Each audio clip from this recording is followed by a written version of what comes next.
اور یہ کلام پاک کے ساتھ نسبت اور تعلق قابل قدر ہے۔ یہ مہینہ کلام پاک کے نزول کا مہینہ ہے۔ قرآن پاک نے اس مہینے کا تعارف ہی نزول قرآن سے کروایا ہے۔ شہر رمضان الذی انزل فیہ القرآن، کہ رمضان کا مہینہ وہ ہے جس میں اللہ نے قرآن پاک کو نازل کیا، اور یہ قرآن سے جتنا زیادہ تعلق ہوگا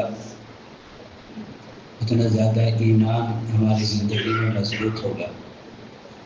اور یہ قرآن سے تعلق ہی کی علامت ہے کہ 10 دن میں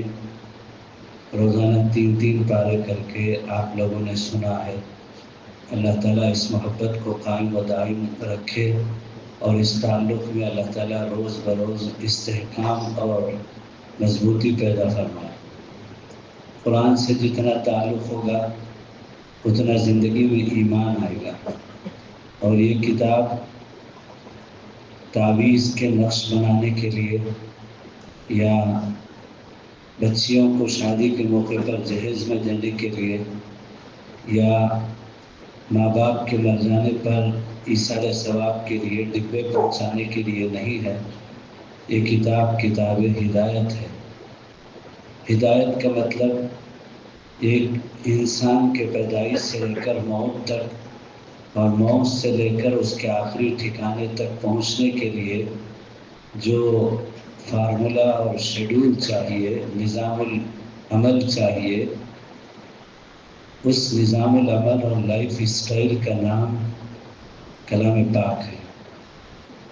کلام پاک یہ تھیوری ہے، اور انسان کی زندگی ایک پریکٹیکل ہے، اور اس پریکٹیکل کے لیے آئیڈیل اور ماڈل جو ہے وہ آقا صلی اللہ علیہ وسلم کی زندگی ہے۔ جان عائشہ رضی اللہ تعالی عنہا سے کسی صحابی نے پوچھا کہ آقا صلی اللہ علیہ وسلم کی زندگی کے بارے میں بتائیے، تو انہوں نے یہی جواب دیا تھا، کان خلقہ القرآن، کہ ان کی زندگی کلام مجید ہے۔ اگر قرآن کو سمجھنا چاہتے ہو تو آقا صلی اللہ علیہ وسلم کی زندگی کو دیکھ لو،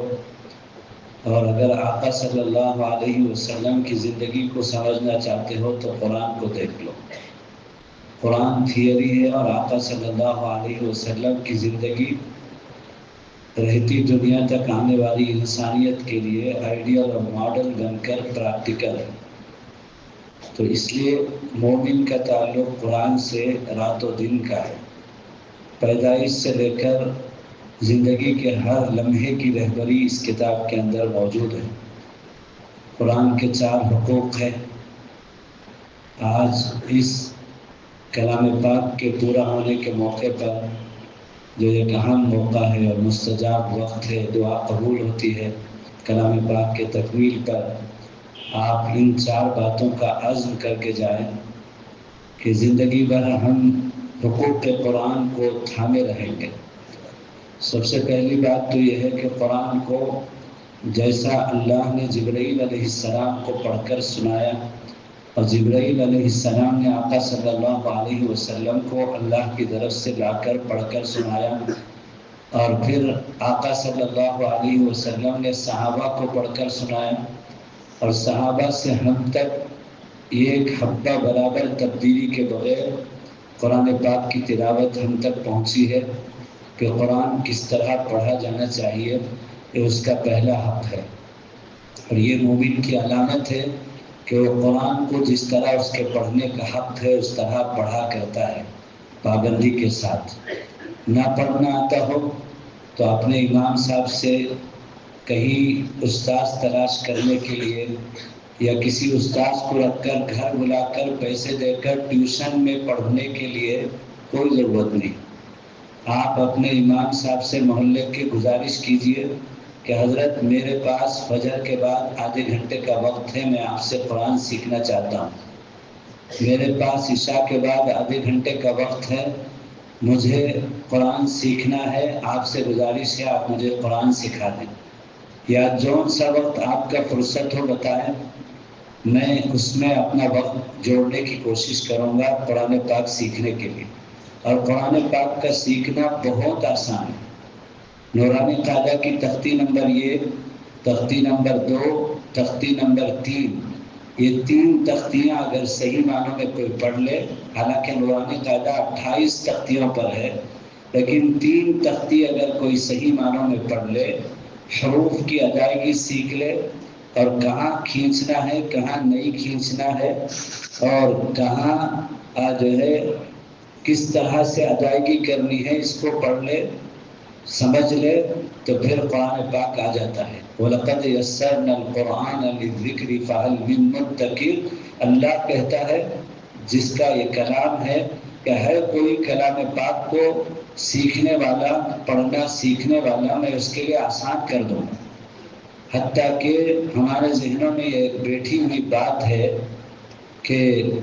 کلام پاک کے حفظ کرنے کے لیے بلوغ سے پہلے کی عمر، چھوٹی عمر چاہیے حافظ بننے کے لیے، لیکن یہ ایک تجربہ ہے کہ بچپنے کا حفظ پختہ ہوتا ہے، اور عام طور پر بچے بلوغ سے پہلے مدرسوں میں جا کر حافظ قرآن بنتے ہیں، لیکن حقیقت یہ ہے کہ اللہ کے لیے اللہ کے ہاں کوئی عمر کی قید نہیں ہے۔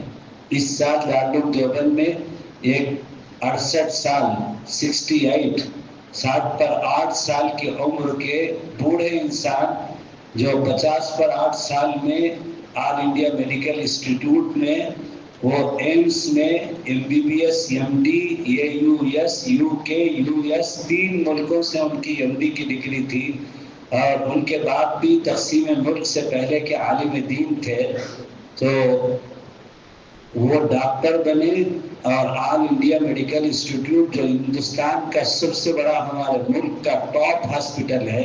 جہاں پرائم منسٹر اور پریزیڈنٹ آف انڈیا کا علاج ہوتا ہے، وہاں انہوں نے اپنی ڈیوٹی پوری کی،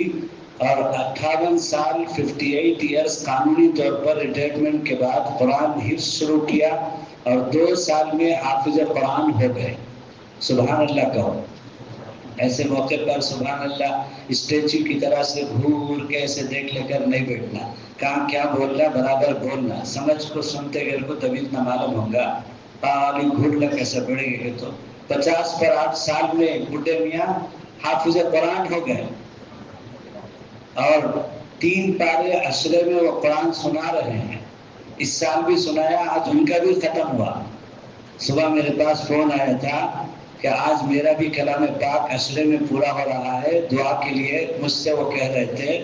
تو 58 سال میں حفظ شروع کر کے 60 سال میں حافظ قرآن ہو گئے۔ پھر ان کو خیال آیا کہ جب بغیر دیکھے کہ 30 جز کا اتنا موٹا قرآن ہزاروں آیتوں کا جب میرے سینے میں بغیر دیکھے کہ محفوظ ہو جا سکتا ہے، تو میں عالم کیوں نہیں بن سکتا؟ عالم میں تو کتابیں سامنے رکھی رہتی ہیں، دیکھ کر پڑھنا ہوتا ہے۔ تو پھر دلی میں انہوں نے مدرسہ تلاش کیا، آدھے دن کا مدرسہ، جس میں آدھے دن میں پڑھائی ہو جاتی ہو۔ تو دلی میں جامع مسجد میں ہمارے علاقے کے ہمارے بزرگوں کا ایک مدرسہ ہے، مدرسہ امینیہ، جو 6 بجے سے 12:30 بجے تک روزانہ سال بھر چلتا ہے۔ وہاں داخلہ لیا،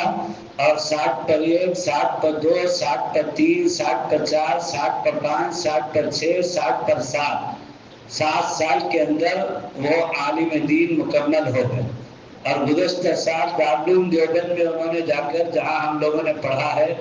جو ایشیا کی بر اعظم کی سب سے بڑا علمی مرکز ہے دارالعلوم دیوبند، وہاں انٹرنس ایگزام دیا اور ان کا داخلہ ہو گیا۔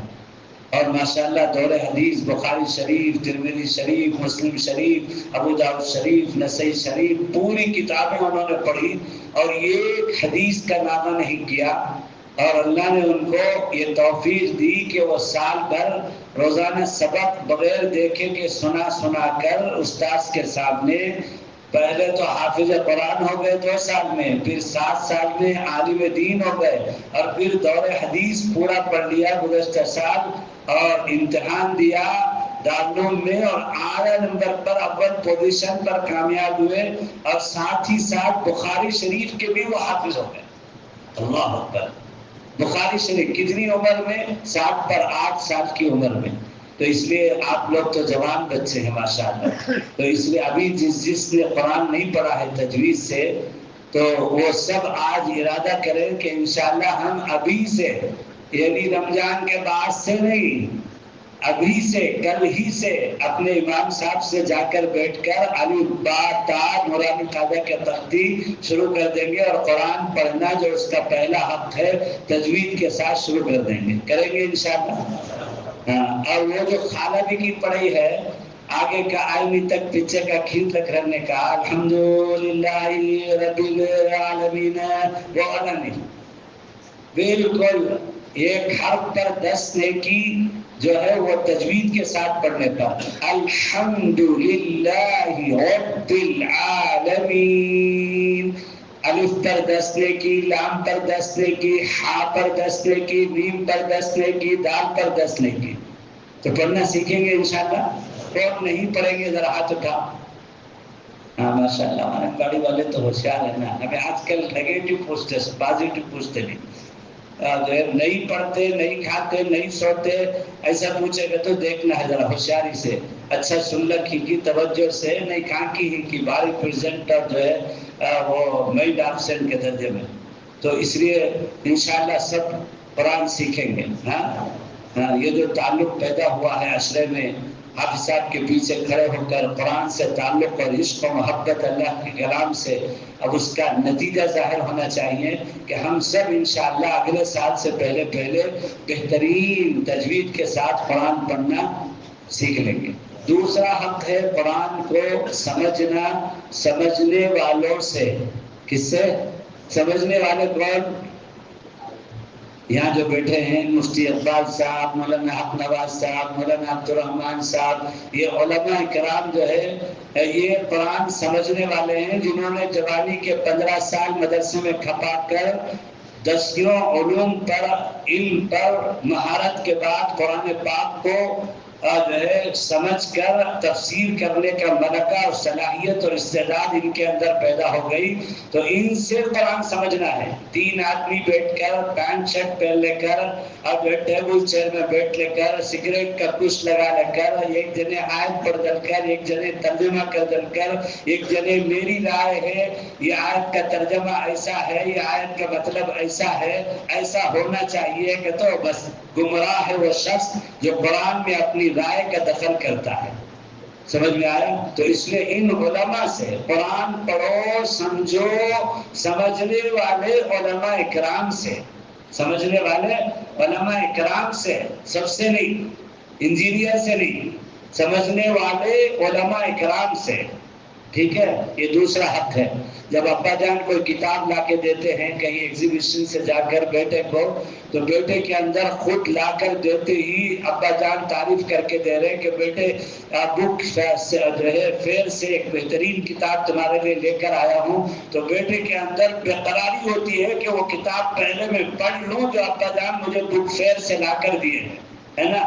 اور پھر پڑھتا ہے تو خود بخود اسے محسوس ہوتا ہے کہ واقعی یہ کتاب اہم ہے جو ابو جان خرید کر لا کر دیے ہیں، اس میں یہ پوائنٹ ہے، گرین پین سے لال پین سے مارک کرتا ہے کہ یہ امپورٹنٹ پوائنٹس ہے، یہ فوکس پوائنٹس ہے، نوٹ کرتا ہے نا؟ تو پہلے پڑھنا ہے، پھر سمجھنا ہے سمجھنے والوں سے، پھر تیسرا حق ہے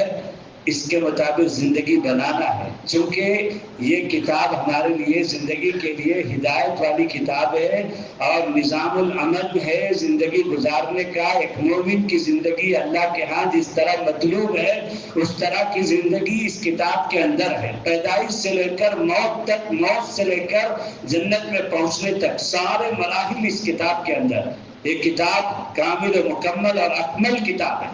اس کتاب میں کوئی حبہ برابر کمی نہیں۔ تو اب کتاب کی تجارت اس میں ہے، معاشرت اس میں ہے، اخلاق اس میں ہے، عبادات اس میں ہے، عقائد اس میں ہے، رات و دن اس میں ہے، اتار چڑھاؤ اس میں ہے، تجارت ملازمت اس میں ہے، گھر باہر اس میں اندر ہے، جوانی بڑھاپا اس میں ہے، ساری چیزیں قرآن کے اندر ہے۔ تو قرآن سمجھنے والوں سے قرآن سمجھ کر قرآن کے مطابق زندگی بنانا یہ تیسرا حق ہے، یہ تیسرا حق ہے۔ اور چوتھا حق ہے قرآن کی دعوت کو، خود کی زندگی کو عملی نمونہ بنا کر پوری انسانیت تک پہنچانا، یہ میرے اور آپ کی ذمہ داری ہے، چونکہ ہمارے نبی آخری نبی ہیں، اب آپ کے بعد کوئی نبی نہیں آنے والا، تو اس دین کو قیامت تک آنے والی انسانیت کو آگے بڑھانے کی ذمہ داری اس امت کے ہر فرد کی ہے۔ تو اس لیے ہم اپنی زندگی کو نمونہ بنا کر ساری دنیا کی انسانیت تک اس دین کی دعوت کو لے جانے کی ذمہ داری یہ قرآن کا چوتھا حق ہے۔ پہلا حق تجوید کے ساتھ پڑھنا جیسا کہ اس کو پڑھنے کا حق ہے، اور دوسرا حق اس کو سمجھنا، سمجھنے والے علماء، سمجھانے والے علماء اکرام سے، اور تیسرا حق قرآن کے مطابق زندگی بنانا، اور چوتھا حق اس کی دعوت کو لے کر پوری دنیا میں چلنا پھرنا، اپنی جان اپنی مال کی قربانی کے ساتھ اپنی زندگی کو دین کا نمونہ بناتے ہوئے۔ ٹھیک ہے، کریں گے انشاءاللہ، اللہ توفیق عطا فرمائے۔ اور جو ہے بہت مبارکبادی ہے سنانے والوں کو بھی، سننے والوں کو بھی، اور لیکن اس کا مطلب مفتی صاحب بھی کچھ بتائیں گے۔ تو آج قرآن پورا ہوا کا مطلب تراویح پوری نہیں ہوئی ہے، تراویح تو برابر چاند سے لے کر چاند تک ہے، تو کل بھی تراویح ہے، اور کل کی تراویح میں اور آج کی تراویح میں کوئی فرق نہیں ہے، آج بھی 20 رکعت، کل بھی 20 رکعت، سمجھ میں آیا؟ اور آج تک بھی شروع سے لے کر پورے اہتمام سے پورا قرآن سننے کے جذبے سے شروع سے آخر تک جیسے رکعت باندھتے تھے، ایسے ہی کل سے لے کر چاند نظر آنے تک 30ویں روزے تک کی تراویح کے لیے بھی ہے۔ کل سے تماشا، کل سے جو ہے ہوٹل، کل سے جو ہے پکنک، اور کل سے افطار پارٹی، اور کل سے جو ہے یہ نہیں ہے، پھر تو اب تک جو تم پڑھے ہیں وہ سب ناش ہو جائے گا، مذاق ہو جائے گا، اور اس پر پانی پھر جائے گا۔ تو اس لیے اپنے آپ کو سنبھال کے رکھو۔ لوگ بولتے آ کر، بعض نوجوان پوچھتے ہیں حضرت کیا حضرت تم لوگ تقریر میں بولتے نا شیطان کو پکڑ کو زنجیر میں جو ہے کس کو سمندر میں پھینک دینا کر کو، آپ کو حضرت ہم نے بہکا تھا۔ تو شیطان آ کر اپنا طاقت بھی اور ایک اس کا اسسٹنٹ ہے، سال بھر اس کا ساتھ رہتا نفس، وہ نفس کو رمضان کا نیابت بھی دے در چل جاتا، میرا کام بھی دودھ کا در میں پکڑ کو اندر جو ہے سمندر میں ڈال دیتا ہے اللہ، اس لیے تو نہیں تیرا، میرا کام بھی تجھے دے در جاتا، میرے کو دے در چل جاتا۔ تو اس لیے نفس رمضان میں روزہ رکھ لے کو بھی غیبت کراتا، روزہ رکھ لے کو بھی گانا سنتا، روزہ رکھ لے کو بھی یوٹیوب میں سیکس دیکھتا، روزہ رکھ لے کو بھی جو ہے کیا کرتا، کون کراتا، یہ نفس کراتا اور ڈبل کراتا۔ تو اس لیے آج بہت ہوشیار رہنے کی ضرورت ہے۔ ہمارے بڑوں نے، اللہ والوں نے فرمایا کہ جس کا رمضان محفوظ گزر گیا، بقیہ 11 مہینے اللہ اس کی محفوظ کر دیتے ہیں، جس طرح رمضان اس طرح سال بھر۔ تو اس لیے رمضان کو سنبھل کے وصول کر لو، گزار لو، یہ ایک مہینہ دیکھتے دیکھتے گزر جائے گا۔ ابھی رمضان آ رہا تھا، رجب میں دعائیں شروع ہوئی تھی، اللہم بارک فی رجب و شعبان وبلغنا رمضان۔ رجب بھی گیا، شعبان بھی گیا، اور رمضان کا پہلا عشرہ بھی رحمت والا، کل غروب تک آخری پہلا عشرہ ختم ہو جائے گا رحمت والا۔ آج 10ویں تراویح پڑھ لی، کل 10واں روزہ، کل غروب تک رحمت کا عشرہ ختم، پھر اس کے بعد مغفرت کا عشرہ شروع ہو جائے گا، وہ بھی دیکھتے دیکھتے گزر جائے گا، پھر اس کے بعد جہنم سے خلاصی کا عشرہ آئے گا، وہ بھی دیکھتے دیکھتے گزر جائے گا۔ تو اس لیے دن بڑی تیزی کے ساتھ گزر جاتے ہیں، کسی کی رعایت نہیں کرتے وقت۔ تو اس لیے کوشش کریں کہ بقیہ رمضان بھی کما حقہ جیسے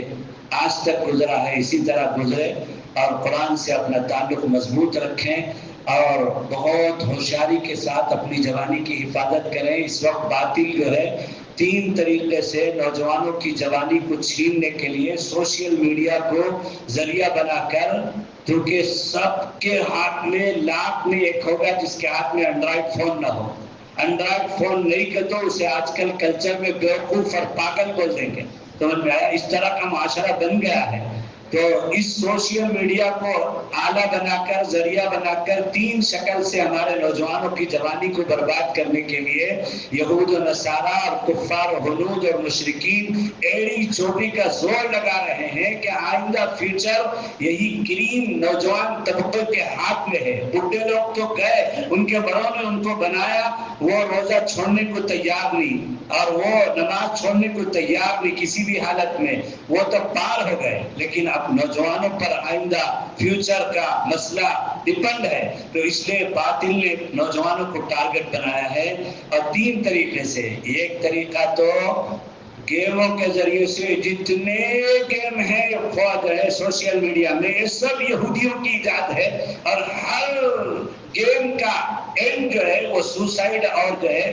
کیا کہتے ہیں خودکشی اور حرام موت ہے۔ تمام گیموں کا نچوڑ وہی ہے، لہو و لعب ہے، یہ دمڑی کا فائدہ نہیں ہے، اور سب ایجاد اسی لیے کیا گیا ہے گیموں کو کہ ہمارے نوجوانوں کی نوجوانی کو برباد کر دیا جائے، ان کو مایوسی میں، خوف میں، ہراس میں لے جایا جائے، ان کے اندر سے زندگی جینے کا جو لطف ہے وہ ختم کر دیا جائے، ہے نا۔ ایک شکل تو یہ ہے۔ دوسری شکل یہ ہے کہ ہمارے نوجوانوں کو گناہوں میں مبتلا کر کے یہ اینڈرائڈ فون ہمارا نوجوان کھولتا ہے تو ننگی لڑکی اس کا استقبال کرتی ہے، اپنا شرم کا چھپاتی ہے، ران کے اوپر ران ڈال کر، اس کے بدن میں کوئی کپڑا نہیں ہوتا، اور وہ کہتی ہے مجھے بیچ رات میں دیکھو، اور جو بلو فلمیں اس کے اندر، زنا اس کے اندر، اور جو جوا اس کے اندر، شراب اس کے اندر، نشہ اس کے اندر، تمام گناہ کو، اور جو ہمارے نوجوانوں کی جوانی کو جو بہت بڑا سرمایہ ہے اس کو برباد کرنے کے لیے باطل نے آج قسم کھا لیا ہے، اور پورے سوشل میڈیا کو گناہوں سے بھر دیا ہے، اور ہمارے نوجوانوں کا الا ماشاء اللہ جس کو اللہ کی توفیق ہو وہ بچ سکتا ہے، ورنہ تو بچنا بہت مشکل ہے۔ اور اس سوشل میڈیا نے گناہوں کے ذریعے سے ہمارے نوجوانوں کی جوانی کو برباد کر دیا۔ تیسری شکل ہے ہمارے نوجوانوں کو برباد کرنے کے لیے کہ اللہ کہتا ہے میں نے میرے بندے اور بندیوں کو انگنت بے شمار نعمتیں دی،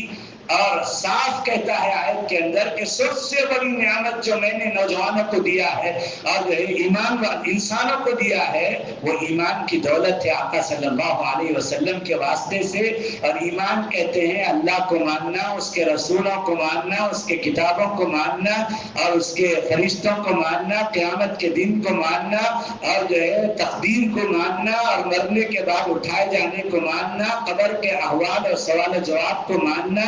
اور حشر کے احوال اور حساب کتاب اور ترازو اور پلسرات کو ماننا، اچھوں کا ٹھکانہ جنت کو ماننا، بروں کا ٹھکانہ جہنم کو ماننا، اس کو کہتے ہیں ایمان۔ اب باطل نے یہ بنیادی چیز جو ایمان ہے اس کے تمام چیزوں کے اندر شک اور جو ہے کرٹیسائز، بحث اور آبجیکشنز اور اعتراضات پیدا کر کے سوشل میڈیا میں بھر دیا ہے، تاکہ اور یہ مسئلہ ایمان کا اتنا نازک ہے، اتنی ہی چیزیں جو میں گنایا ہوں اس میں کسی ایک میں اگر شک پیدا ہو جائے، اگر کسی ایک میں تذبذب پیدا ہو جائے تو ایمان چلا جاتا ہے، ایمان والا ایمان سے باہر کفر میں چلا جاتا ہے۔ شک پیدا ہو جائے تو اللہ پر شک، اللہ کے نبی پر شک، اللہ کے رسولوں پر شک، اللہ کی کتاب پر شک، قیامت کے دن پر شک، فرشتوں پر شک، احوال قبور پر شک، احوال محشر پر شک، جنت دوزخ پر شک، اور بحث کوئی کرے گا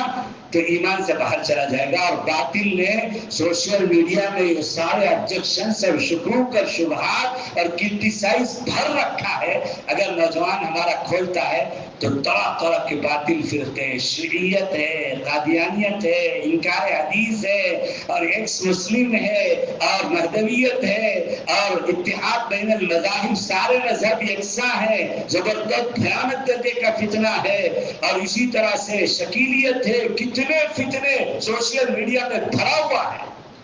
اس لیے میرے عزیز نوجوانوں، یہ ایمان کی دولت بہت بڑی دولت ہے جو تم کو موت تک سنبھال کے رکھنا ہے، اور اس کے لیے علماء سے اپنا تعلق پیدا کرو، اللہ والوں سے اپنا تعلق پیدا کرو، قرآن والی زندگی کے لیے آقا صلی اللہ علیہ وسلم کی زندگی چاہیے، اور قرآن والی اور آقا صلی اللہ علیہ وسلم کی زندگی کو سمجھنے کے لیے صحابہ والی زندگی چاہیے، اور اس کے لیے علماء سے تعلق چاہیے، تو پھر انشاءاللہ موت تک ہماری زندگی ایمان والی رہے گی، اور ایمان کے حالت میں خاتمہ ہوگا۔ دعوت کا کام، دینی تعلیم اور اہل اللہ کی صحبت، یہ تین کام کریں گے تو انشاءاللہ ہمارا ایمان موت تک محفوظ رہے گا، اور ایمان کے حالت میں ہمارا خاتمہ ہوگا۔ کریں گے انشاءاللہ۔ بہت بھیانک سنگین دور سے، قرب قیامت کے دور سے ہم لوگ گزر رہے ہیں، اور اس وقت باطل پورا زور لگا رہا ہے مسلمانوں کے خلاف، خاص طور پر مسلم نوجوانوں کے خلاف۔ اس لیے تم سب نوجوان ہیں اور یہ پہلے عشرے میں قرآن کے تعلق سے عشق اور محبت کے درجے میں جو تعلق پیدا ہوا ہے یہ بہت بڑی دولت ہے، اللہ ہی کی توفیق سے ہوا ہے، تو اس کو سنبھال کے رکھو اور علماء سے، دعوت کے کام سے اور اللہ والوں سے اپنا تعلق مضبوط کرو انشاءاللہ، تو پھر زندگی میں جینے میں مزہ آئے گا، خوف و ہراس تمہارے قریب نہیں آئے گی، اور جو ہے اللہ کو جس طرح کی زندگی مطلوب ہے اپنے نوجوان بندے اور بندیوں سے، اس طرح کی زندگی تمہاری گزرے گی۔ تمہارے ہی ایسے پاکیزہ جوانی والے نوجوان بچے اور بچیوں کو اللہ کے نبی نے خوشخبری سنایا کہ قیامت کے دن 7 طبقے کو جو عرش کے سائے میں جگہ ملے گا، اس میں ایک وہ نوجوان بھی ہے جس نے اپنی جوانی کی حفاظت کی، جس نے اپنی جوانی کو آقا صلی اللہ علیہ وسلم کی جوانی سے ملایا۔ شاب نشأ فی عبادت اللہ کی مرضی اور نبی کے طریقے کے مطابق زندگی گزارا، اس کو نوجوان کو اللہ عرش کے سائے میں جگہ دیں گے۔ اس کے لیے علماء سے تعلق، دینی تعلیم سے تعلق، اللہ والوں سے تعلق، دعوت کے کام سے تعلق انشاءاللہ رکھیں گے تو بد بچا کے موت تک ایمان کی حالت میں چلے جائیں گے، اور جو ہے ایمان کی حالت سے دنیا سے اٹھیں گے۔ جیسے ابھی دیکھو 2-3 دن پہلے ڈاکٹر عظیم بادشاہ صاحب، اللہ اکبر، کیسے قابل رشک ایمان والی موت، اللہ کے راستے کی موت اور رمضان کی موت، اور جو اللہ تعالیٰ نے کتنی خوش نصیبی کی موت ان کو عطا فرمایا۔ حالانکہ وہ تو ڈاکٹر تھے، کوئی اللہ کے جو ہے ظاہری اعتبار سے عالم دین یا مفتی اعظم نہیں تھے، وہ ڈاکٹر تھے، ہم سب جانتے ہیں، سب نے ان کو دیکھا ملا ہے، لیکن ولی ہونے کے لیے عالم ہونا بھی ضروری نہیں ہے، ولی ہونے کے لیے مرد ہونا بھی ضروری نہیں ہے، عورت بھی ولیہ ہو سکتی ہے، اور غیر عالم، تاجر، ڈاکٹر، ملازم سب اللہ کے ولی ہو سکتے ہیں، بشرطے کہ اس کی زندگی اللہ کے مرضی کے مطابق، نبی کے طریقے کے مطابق، صحابہ کے نہج پر، علماء کی رہبری میں گزرے، تو پھر انشاءاللہ وہ اللہ کا ولی ہے اور اللہ اسے بڑی شان کے ساتھ بلاتے ہیں۔ تموتون کما تحیون، حدیث میں ہے کہ جیسے زندگی گزارو گے ویسے تمہاری موت آؤ گی، اور تبعثون کما تموتون، جیسے موت آئے گی ویسے تم کو میں میدان حشر میں اٹھا کر جنت میں بھیجوں گا۔ اللہ ہم سب کے یہاں قرآن سے اس تعلق کو بھی انتہا قبول فرمائے اور ہماری زندگیوں کو قرآن کے مطابق بنائے، اور اللہ تعالیٰ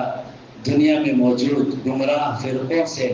ہمارے نوجوان بچوں کی، بچیوں کی اللہ حفاظت فرمائے، اور ہدایت کے بعد گمراہی سے حفاظت فرمائے، اور دینی مسائل کو، دینی عقائد کو لے کر بحث سے، اعتراض سے، سوال و جواب سے، کسی بھی طرح کے جو ہے تذبذب سے، شکوک سے اللہ ہماری حفاظت فرمائے۔ وآخر دعوانا الحمدللہ۔